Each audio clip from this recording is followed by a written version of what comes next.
Hello guys, आज हम करेंगे एसएससी जीडी के क्वेश्चंस जो हाल ही में जो एग्ज़ाम हो रहे हैं उन्हीं में जो पूछे जा रहे हैं क्वेश्चन उनके सोल्व करेंगे। क्योंकि अभी देखा जा रहा है कि जो first shift, second shift and third shift जैसे एग्ज़ाम हो रहा है, देखा जा रहा है कि फर्स्ट शिफ्ट में जो क्वेश्चन पूछा जा रहा है वही क्वेश्चन बस चेंज संख्या करके वही टाइप्स में क्वेश्चन पूछा जा रहा है। उसी अनुसार आज मैं आपके लिए वो क्वेश्चन लेके आया हूँ जो फर्स्ट शिफ्ट, सेकंड शिफ्ट और थर्ड शिफ्ट में पूछे गए थे। दोस्तों उनकी आप प्रैक्टिस कर लोगे तो शायद मुझे लगता है कि वैसे वैसे क्वेश्चन मिल जाए आपको, बस संख्या चेंज हो सकती है। जैसे कल वाली शिफ्ट में पूछा गया क्वेश्चन था कि फर्स्ट एक क्वेश्चन था मैथ के अंदर क्वेश्चन पूछा गया था कि किसी वस्तु का क्रय मूल्य का अंतिम मूल्य। क्वेश्चन दोस्तों फिर से सुन लेना कि किसी वस्तु का क्रय मूल्य का अंतिम मूल्य का 81% है। कितना प्रतिशत दे रखा था? 81% है। और अंतिम मूल्य पर मतलब उनका अंतिम मूल्य दे रखा था। अंतिम मूल्य कितना था? अंतिम मूल्य दे रखा था कि अंतिम मूल्य पर 10% की छूट है। 10% छूट दी जाए तो उसका लाभ प्रतिशत ज्ञात कीजिए। क्या पूछा था? लाभ प्रतिशत। दोस्तों ऐसा क्वेश्चन दे रखा था तो उस क्वेश्चन में हम निकालेंगे कि पहले क्या दे रखा था? अंतिम मूल्य। हमने अंतिम मूल्य माना कि अंतिम मूल्य कितना है, मान लो कि अंतिम मूल्य 100 मान लिया। और हमारे को क्रय मूल्य कितना दे रखा है? क्रय मूल्य कितना दे रखा है? सीपी कितना दे रखा है? 81%। दोस्तों दे रखा। अब क्या बोला? अंतिम मूल्य पे कितनी प्रतिशत की छूट है? 10% छूट है। 10% छूट निकालेंगे अपन तो कितना हो जाएगा? 90 आ गया। अब क्या होगा? क्रय मूल्य पे कितनी प्रतिशत की है? 9 क्या हुआ? इसका प्रॉफिट हुआ। 9 प्रॉफिट हुआ। बट क्या देखा जा रहा है? क्रय मूल्य पे पूछा, लाभ पूछा गया है कि लास्ट में लाभ पूछा है, कितना मूल्य, लाभ कितना होगा। तो क्रय मूल्य पे अपन लाभ निकालेंगे तो क्या है, किस में निकाले? क्रय मूल्य पे 81 9 इंटू में 100। आप इसको सोल्व करोगे आपका आंसर आ जाएगा। दोस्तों ऐसे ही क्वेश्चन पूछे जा रहे हैं। जैसे मैंने इसको सोल्व किया तो इसका आ जाएगा 11% के टाइप, है ना। तो दोस्तों इसका आंसर ये है। इस टाइप के क्वेश्चन पूछे जा रहे हैं, आप ऐसे क्वेश्चन करोगे शायद आपका हो सकता है कि इस टाइप के 2-3 क्वेश्चन कर लोगे तो शायद आपका हो सकता है कि नेक्स्ट पेपर में आपके भी ऐसा क्वेश्चन पूछा जा सकता है। जैसे मान लो मैं सेकंड क्वेश्चन बताता हूँ आपको, इसी मैथ में जो पूछा गया था क्वेश्चन वही इसका सेकंड क्वेश्चन बताता हूँ। जैसे एक क्वेश्चन दे रखा था कि सेकंड क्वेश्चन में कि घन, जैसे 2 घन दे दिए, 2 घनों के आयतन का अनुपात दे रखा था। घनों के आयतन का अनुपात दे रखा था कि 64:27। और पूछा क्या था? क्वेश्चन क्या दे रखा, पूछ क्या रहा था कि उनकी भुजाओं का अनुपात पूछा था। दोस्तों हम जानते हैं कि भुजाओं का अनुपात निकालने के लिए पहले घनों का आयतन का फॉर्मूला क्या होता है? घनों का आयतन का फॉर्मूला होता है कि v = a क्यूब होता है। तो हम क्या करेंगे? भुजा निकालेंगे तो भुजा निकालने के लिए क्या करेंगे? इजिकल टू क्या करें? क्यूब रूट लगा देंगे, ये निकाल लेंगे तो भुजा निकल जाएगी इससे। तो हम क्या करेंगे? इसका 64:27 का क्यूब निकालेंगे। तो 64 किसका क्यूब होता है? 4 का होता है। और ये किसका होता है? 27 3 का। तो दोस्तों ये हमारा आंसर होगा। ऐसे क्वेश्चन पूछे जा रहे हैं, शायद हो सकता है आप घर की जगह घना दे दें या कुछ भी दे सकता है, बस इस टाइप के क्वेश्चन बन रहे हैं। आप देख सकते हैं कि सेकंड क्वेश्चन लेता हूँ मैं आपके लिए। जैसे मान लो एक और क्वेश्चन लिया मैंने आपके लिए मैथ का, एक जो फर्स्ट शिफ्ट सेकंड शिफ्ट में पूछे जा रहे हैं ना, वही क्वेश्चन मैं आपके पास ले रहा हूँ। जैसे मान लो सेकंड क्वेश्चन मैंने लिया आपके लिए। जैसे सेकंड क्वेश्चन है हमारा कि क्वेश्चन दिया था कि कोई आदमी है, किसी काम को करता है, किसी काम को 4/7 काम करता है। कितने मिनट में? 32 मिनट्स में करता है। 32 मिनट्स में करता है किसी काम को। अब बोला जा रहा है कि क्वेश्चन पूछा जा रहा है कि जो शेष बचा काम है ना, शेष बचा हुआ काम वो कितने मिनट में करेगा? दोस्तों बस ऐसे क्वेश्चन बन रहे हैं कि टाइम एंड वर्क में क्वेश्चन पूछा गया था कि इतना काम दे रखा है, इतने मिनट में करता है, और शेष बचा हुआ काम कितने मिनट में करेगा। तो दोस्तों इसकी ट्रिक होती है, हम इस क्वेश्चन को सोल्व करेंगे। इसकी ट्रिक होती है हम डायरेक्ट समझ सकते हैं कि टोटल कितना काम देगा। मान लो 4/7 है, टोटल कितना काम हुआ? 7 काम हुआ। कितने दिन में करा है? एक बार में कितना काम किया? 4। शेष कितना बचा कि 7 में से घटा लेंगे इसको, शेष बचा अपना 3 बच गया। 3 हमारा शेष बच रहा है। दोस्तों यहाँ पे कितना बचा शेष? अपना 3 बच गया। तो हम देखेंगे इस क्वेश्चन को सोल्व करने के लिए कि टोटल कितना देगा। 32 मिनट्स देर की है, कितने मिनट में कितने में काम करता है, 4 काम करता है। और हमको निकालना कितना है, शेष बचा हुआ, शेष कितना बचा हुआ है, 3 बचा हुआ है। तो दोस्तों 3 हम यहाँ मल्टीप्लाई कर देंगे, तो इसको अपन सोल्व करेंगे तो शायद 24 मिनट्स आएंगी। इसका आंसर क्या होगा, 24। दोस्तों ऐसा क्वेश्चन में हमने देखा है कि जो हाल ही में जो फर्स्ट शिफ्ट सेकंड शिफ्ट हो रहे हैं उनमें ऐसे क्वेश्चन पूछे जा रहे हैं, और ये क्वेश्चन आपके शायद कल वाली फर्स्ट शिफ्ट में पूछा गया क्वेश्चन था। दोस्तों एक और क्वेश्चन बताता हूँ ऐसा ही, जैसे मान लो रीजनिंग में पूछा गया, रीजनिंग के अंदर क्वेश्चन पूछा गया था कि रीजनिंग में आप तैयारी कर रहे हो ना, तो रीजनिंग में सीरीज की तैयारी ज़्यादा कर लेना। सीरीज में शायद 3 या 4 क्वेश्चन बन रहे हैं, सीरीज टाइप में क्वेश्चन 3 या 4 क्वेश्चन बन रहे हैं, कैसे भी घुमा के पूछ सकता है। जैसे मान लो सीरीज का एक क्वेश्चन था, सीरीज में जो कल वाली शिफ्ट में पूछा गया था क्वेश्चन था, बट क्वेश्चन ऐसा नहीं था, मैं बना के दिखाता हूँ कैसा क्वेश्चन पूछा गया था। 21, 28, 24, 32 एंड 27 ऐसे क्वेश्चन पूछा जा रहा था कि इसमें एक संख्या छोड़ के एक संख्या पे डिपेंड कर रखा था। जैसे मान लो इसमें इससे संबंध रख रखा है, इसने इसको रख रखा है, जैसे इस टाइप से ये दे रखा है ना, तो इसका संबंध रख रखा है, इसका रखेगा। ऐसा कुछ क्वेश्चन था। जैसे मान लो यहाँ पे 21 है, यहाँ पे 24 है, कितना ऐड किया, 3 ऐड किया तो 24 आ गया। इसमें कितना ऐड करे किया जाए, 28 में 4 ऐड किया 32 आ गया। अब इसमें कितना ऐड किया, अब इस 3 ऐड किया, फिर 32 में कितना ऐड करेंगे, 4 ऐड करेंगे। तो ऐसा 4 ऐड करेंगे तो अपना क्या आंसर आएगा, 36, ये हमारा आंसर होगा। दोस्तों इस टाइप के क्वेश्चन भी पूछे जा रहे हैं, तो हम क्या करेंगे, हमारा एक क्वेश्चन हो गया सीरीज का एक क्वेश्चन। ऐसे क्वेश्चन 3 या 4 क्वेश्चन पूछे जा रहे हैं। कल वाली शिफ्ट में देखा था मैंने कि 3 या 4 क्वेश्चन पूछे गए हैं। और हम एक और क्वेश्चन लेते हैं रीजनिंग से ही। रीजनिंग में कई क्वेश्चन पूछे गए थे। रीजनिंग में एक क्वेश्चन था जैसे मिसिंग वाला क्वेश्चन पूछा गया था। मिसिंग में दे रखा था कि एक डायग्राम दे रखा है, 3 डायग्राम दे रखे थे, 5, 3, 4, यहाँ पे दे रखा था 44।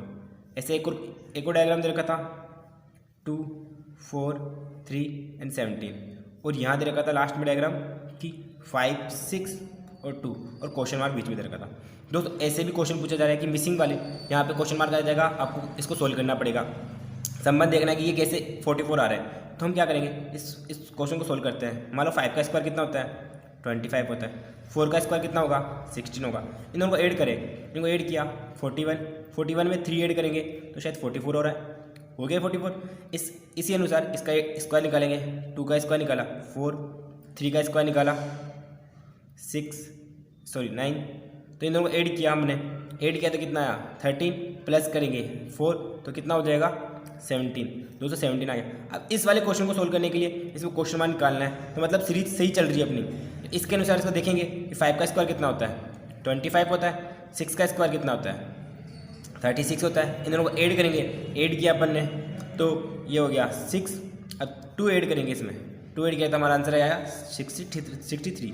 दोस्तों ऐसे क्वेश्चन पूछे जा रहे हैं। दोस्तों एक और क्वेश्चन लेता हूँ मैं आपके लिए, जो रीजनिंग में पूछा गया था। रीजनिंग में एक क्वेश्चन पूछा गया था जैसे कि ऑप्शन दे रखे थे, ऑप्शन वाइज में क्वेश्चन पूछे जा रहे थे। ऑप्शन में क्या डिफरेंट है, डिफरेंट वाले रीजनिंग के अंदर क्वेश्चन पूछा गया था कि डिफरेंट क्या है। जैसे मान लो ए ऑप्शन दे रखा था कि 5, 15 एंड 3। दोस्तों ये वाला क्वेश्चन कल वाले शिफ्ट में पूछा गया था। जैसे 2 दे रखा है, 8 दे रखा है, 4 दे रखा है, 6 दे रखा है, 18 दे रखा है और 3 दे रखा है, और 5 दे रखा है, 12 दे रखा है और 2 दे रखा है। दोस्तों ऐसे क्वेश्चन दे रखा था, इसमें दे रखा था ए, बी, सी एंड डी। अब मैं पूछा था कि डिफरेंट क्या है इन चारों में, तो डिफरेंट क्या है हम देखेंगे, संबंध देखेंगे कि ये 5 को 3 से इंटू किया तो क्या हुआ 15 आ गया। अब क्या करेंगे, यहाँ पे 2 को 4 से इंटू किया तो 8 आ रहा है। और यहीं पे देखें 6 को 3 से इंटू किया तो 18 आएगा। अब यहाँ 5 को 2 से ऐड किया तो इंटू किएंगे तो 10 आएगा, बट यहाँ पे क्या आ रहा है 12 आ रहा है। दोस्तों इस क्वेश्चन का आंसर ये होगा, क्योंकि इसमें डिफरेंट ये है कि इसका संबंध इससे नहीं बन रहा। दोस्तों ऐसा क्वेश्चन पूछा जा रहा है। और एक आया था आपके 2 क्वेश्चन आए थे पासे के। एक क्वेश्चन पासे का था, जैसे पासे में पूछा जाता कि ओपन पासे में आया था, ओपन डाइज में क्वेश्चन पूछा गया था। जैसे पासा दे रखा था अपन को, जेड आकृति वाला पासा दे रखा था, ऐसा क्वेश्चन पूछा जा रहा था कल। जैसे मान लो ये ऐसा क्वेश्चन आया था, मैंने इसमें कुछ टाइप करके आपको बताता हूँ कैसा क्वेश्चन बना था। जैसे ई, डी, सी एंड एफ ऐसा कुछ क्वेश्चन था। उसमें ऑप्शन में ये दे रखे थे,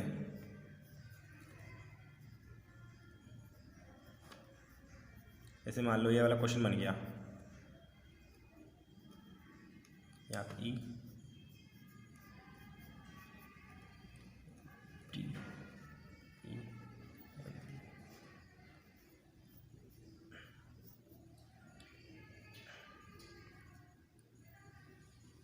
दोस्तों ऐसा क्वेश्चन पूछा गया था, यहाँ सी है। तो दोस्तों ऐसा क्वेश्चन पूछा गया था। अब हम इस क्वेश्चन को सोल्व कैसे करें? सोल्व करने का तरीका एक ही है। ऐसे क्वेश्चन आए जेड आकृति वाले, दोस्तों यहाँ पे जेड आकृति दिख रही है आपको, देखो यहाँ ये जेड आकृति दिख रही है, जहाँ पे ऐसी जेड आकृति हो, ऐसी जेड आकृति हो, या खड़ी हो, मतलब कैसे भी आकृति जेड बन रही हो। इस क्वेश्चन को सोल्व करने के लिए इन जेड आकृति में एक ट्रिक होती है, मैं वो ट्रिक आपको समझाता हूँ। जैसे मालूम इन जेड आकृति में क्या करते हैं, कोने देखते हैं या कोने देखेंगे, जो कोने में होगा वो उसका अपोजिट होगा। जैसे यहाँ पे ये कोना है ए का है, ये कोना डी का है, इसका ये ऐसी आकृति गई तो ये डी आ गया। यहाँ पे ए किसके अपोजिट होगा, हमेशा डी के जस्ट पीछे होगा। जैसे यहाँ देखा जाए ये ऐसी आकृति बन रही है, यहाँ बी है और यहाँ सी है, बी किसके अपोजिट होगा, हमेशा सी के अपोजिट होगा। और यहाँ एक और आकृति बन रही है, ये आकृति बन रही है, ई किसके अपोजिट होगा, हमेशा एफ के, ई एफ अपोजिट होगा एफ के। तो ऐसा क्वेश्चन बन रहा है, तो हम क्या करें, इस क्वेश्चन को सोल्व कर लेंगे कि यहाँ देखा ए अपोजिट होगा डी के, ए कभी भी ए के साथ डी के साथ नहीं आएगा, यहाँ ए और डी है साथ में, तो ये ऑप्शन गलत होगा क्योंकि अपोजिट है, इसके पीछे आना चाहिए ना कि साथ में। दोस्तों क्वेश्चन ऑप्शन सेकंड देखेंगे कि यहाँ पे ई और एफ है, ई और एफ साथ में नहीं अपोजिट है, तो ये ऑप्शन भी गलत हो जाएगा। दोस्तों यहाँ देखेंगे ई है, डी है और बी है, ए और डी का संबंध है, बी और सी का भी नहीं है और ई एफ भी नहीं है। दोस्तों ये वाला क्वेश्चन ऑप्शन हमारा सही रहेगा। इसमें हम चेक करते हैं लास्ट वाले में कि बी और सी है, या बी और सी क्या है, अपोजिट है, यहाँ अपोजिट नहीं है, तो ये वाला कुछ ऑप्शन भी गलत रहेगा। तो इस टाइप के क्वेश्चन भी आपसे पूछे जा रहे हैं। आप इस टाइप का क्वेश्चन देखोगे पास में ओपन डाइज में जेड आकृति वाले क्वेश्चन भी आ रहे हैं। अब मान लो आपके पास क्वेश्चन आ जाए और बस वहाँ पे क्या होगा, यहाँ पे संख्या, यहाँ पे ऑप्शन दे रखे हैं, यहाँ पे बस संख्या चेंज करेंगे, आपके पास ऐसा ही क्वेश्चन मिल सकता है आपकी शिफ्ट में। तो दोस्तों इस टाइप के क्वेश्चन आप प्रैक्टिस में करोगे, शायद आपके शायद ऐसा ही क्वेश्चन बन जाए। दोस्तों हम सेकंड एक और क्वेश्चन लेते हैं रीजनिंग का ही, रीजनिंग का एक और क्वेश्चन लेंगे। जैसे मान लो एक और क्वेश्चन पूछा गया था कि वेन डायग्राम से मैं आपको क्वेश्चन बताता हूँ किस टाइप के क्वेश्चन पूछा गया था वेन डायग्राम में। जो कल पूछा गया था, उसी कल वाली फर्स्ट शिफ्ट में पूछा गया था क्वेश्चन कि वेन डायग्राम से पूछा गया था कि बोतल, कप और प्लास्टिक पूछा गया था, ऐसा कुछ क्वेश्चन था। उसमें डायग्राम दे रखे थे, 3-4 ऑप्शन दे रखे थे। दोस्तों इस क्वेश्चन को आप सोल्व करके देखना कि आपका क्या आंसर आता है। दोस्तों ऐसा ऑप्शन दे रखा था, ए था, ये बी था, ये सी था एंड ये डी था, ऐसा ऑप्शन दे रखा था। अब इसमें सोल्व करने का ट्रिक है।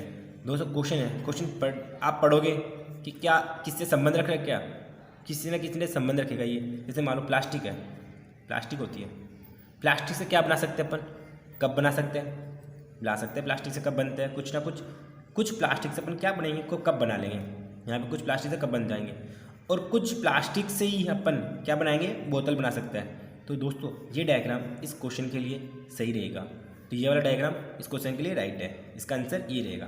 दोस्तों एक और क्वेश्चन पूछा गया था रीजनिंग में, कथन वाले क्वेश्चन पूछे जा रहे हैं। आप उनकी प्रैक्टिस कर लेना क्योंकि ऐसे क्वेश्चन भी पूछे जा रहे हैं। जैसे मान लो क्वेश्चन कथन में दे रखा था कि पहला कथन था कि सभी अरब बहरीन है,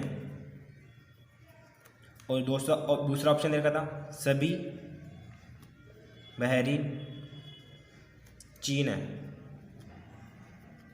दो ऑप्शन ये दे रखा था, 2 ऑप्शन दे रखे थे कथन के अंदर, और निष्कर्ष दे रखा था। निष्कर्ष में क्या दे रखा था कि सभी अरब चीन है, या दूसरा ऑप्शन दे रखा था कि कुछ चीन बहरीन है। दोस्तों इसका अपन डायग्राम बनाएंगे, इस क्वेश्चन का अपन डायग्राम बनाते हैं कि क्या किससे संबंध रखता है। जैसे सभी अरब बहरीन है, तो सभी अरब आ गया, यहाँ पे अरब आ गया, सभी अरब है, क्या है, बहरीन है, सही है, ये डायग्राम आ गया, ये आ गया, बहरीन आ गया। अब क्या पूछा, दूसरे ऑप्शन देगा सभी बहरीन चीन है, सभी बहरीन क्या है, चीन है, ये चीन आ जाएगा। दोस्तों ये वाला इसका डायग्राम बन गया। अब निष्कर्ष देखते हैं, निष्कर्ष में क्या निकलता है। निष्कर्ष पूछा गया है कि निष्कर्ष में सभी अरब चीन है, सभी अरब मतलब सभी अरब क्या है, चीन है, सही है, क्योंकि चीन के अंदर ही तो है सारे, तो ये वाला फिर फर्स्ट ऑप्शन राइट है। सेकंड ऑप्शन देखते हैं, कुछ चीन बहरीन है, चीन का इतना पार्ट है, इसमें कुछ बहरीन है, कुछ बहरीन है, सही है। सेकंड वाला ऑप्शन भी सही है, मतलब आपके दोनों निष्कर्ष सही है दोस्तों। इसका आंसर दोनों राइट होंगे। ऐसे क्वेश्चन दोस्तों आपकी एग्जाम में पूछे जा रहे हैं। इस टाइप के आप क्वेश्चन निकाल लोगे, शायद मुझे लगता है कि आपके भी एग्जाम में, जो आपके नेक्स्ट एग्जाम होने वाला है, उसमें शायद आपसे ये क्वेश्चन पूछे जा सकते हैं। बस टाइप क्या होगी, यहाँ से कुछ ना कुछ चेंज कर देंगे, बट तरीका वही रहेगा। मैं ये फिर से बोला चाहता हूँ कि आपके टाइप्स वही रहेंगे, बट ओनली संख्या चेंज कर सकते हैं। दोस्तों आज की आपको ये क्लास पसंद आई तो प्लीज़ हमारे चैनल को सब्सक्राइब करें। ऐसी वीडियो पाने के लिए हम नेक्स्ट वीडियो के लिए, नेक्स्ट जो पेपर हो रहा है, सेकंड पेपर, आज का जो पेपर है, उनके सारे एग्जाम के सारे क्वेश्चंस मैं आपके लिए पास लेके आऊँगा। मैं तो रीजनिंग के क्वेश्चंस आपके पास देखने को मिलेंगे। दोस्तों थैंक यू, फिर मिलते हैं अपन सेकंड वीडियो में, नेक्स्ट वीडियो में। धन्यवाद।